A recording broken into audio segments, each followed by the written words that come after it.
అందరికీ నమస్కారం. యాత్రా విశేషాలకి స్వాగతం అండి. ఈరోజు పోలిపాడ్యం పూజ ఏ విధంగా చేసుకోవాలో తెలుసుకుందాము.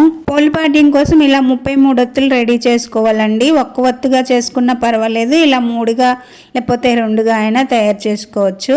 పోలిపాడ్యం రోజు ఉదయం 4 గంటలకే లెగిసిపోయి తల స్నానం చేసుకొని తులసమ్మ దగ్గర శుభ్రం చేసుకొని ఇలా ముగ్గులు పెట్టేసుకుంటున్నాను. ఇలా విష్ణు నామాలు, శంకు చక్రాలు, విష్ణు పాదాలు అన్ని చక్కగా వేసుకొని ఒక పద్మం వేసుకొని చక్కగా పసుపు, కుంకుమ, గంధము, అక్షంతలతో అలంకరించుకోవాలి. ఆ తర్వాత పూజకు కావాల్సిన కలశము, పంచపత్ర, ఉద్దరిని అన్నీ కూడా చక్కగా పసుపు రాసి కుంకుమ బొట్లు పెట్టుకొని రెడీ చేసుకోవాలి.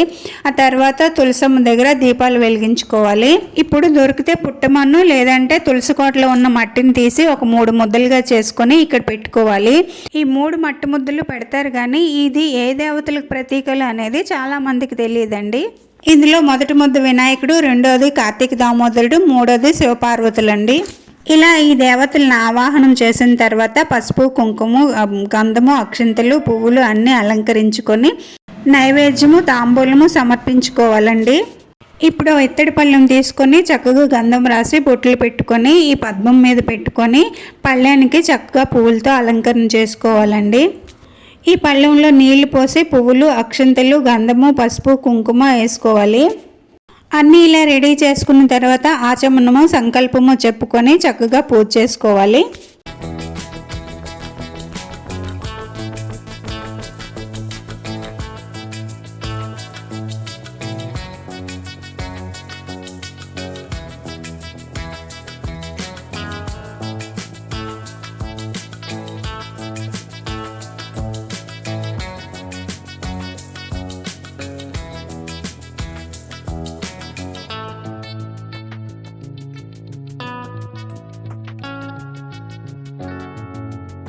పూజ అంతా అయిపోయిన తర్వాత వినాయకుడికి, కార్తీక దామోదరుడికి, శివకేశవులకి హారతి ఇచ్చుకోవాలి.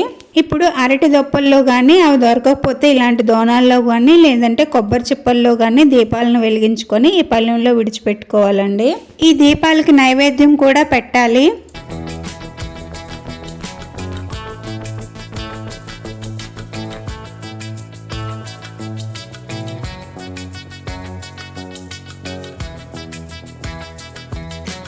ఇలా పూజ అంతా అయిపోయిన తర్వాత గంగమ్మకు కూడా హారతి ఇవ్వాలి.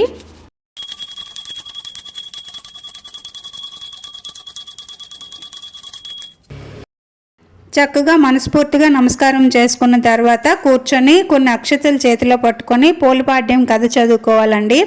చదువుకోవడం రాని వాళ్ళు మొబైల్లో కూడా కథ వినొచ్చు. కథ చదువుకున్న తర్వాత చేతిలో పట్టుకున్న అక్షతలు దేవుడి మీద కొన్ని, తల మీద కొన్ని వేసుకోవాలి.